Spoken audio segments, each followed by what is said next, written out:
We're living in an age of struggle. Every one of us is struggling with either one thing or a few things.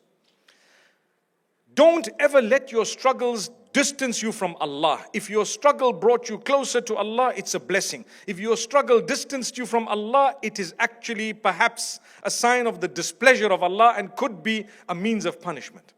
Whenever you're struggling, tell yourself, this is Allah telling me to come closer to Him. So how long am I going to struggle for? For as long as Allah knows that He wants you in that position. Because if your struggle brought you closer to Allah, and Allah loves the way you worshipped Him while you were in a struggle, it's a bonus for Allah to keep you in that struggle until the day you die. I hope you understood what I just said. Because if Allah had to take you out of the struggle, and that resulted in you sliding back to your old self, then that would be a big loss. Imagine when I had a problem, I was close to Allah. When my problem was over, I was distant from Allah.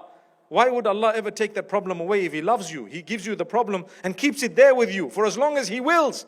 And if you die in a condition where you kept praying for a solution and the solution didn't come, in actual fact, there was a solution. What was it? You kept praying. That was the main bonus.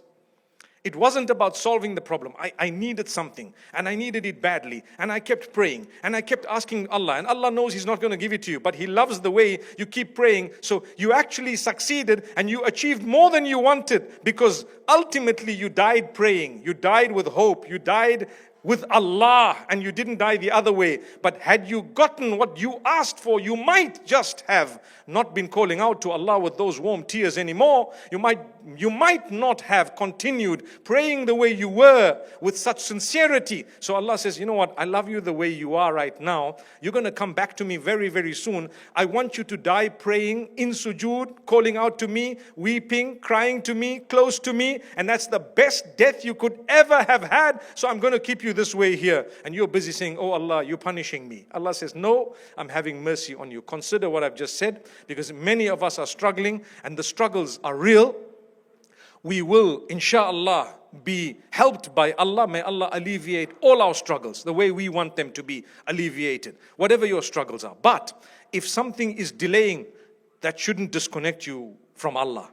If something is delaying, don't allow it to make you become despondent. Rather, dive deeper, become closer and closer to Allah. And in this way, if Allah's pleased with you, trust me, there's nothing more you want. If I die when Allah's pleased with me, it's a good death. But if any one of us dies when Allah's displeased with us, we will only blame ourselves. May Allah Almighty grant us goodness.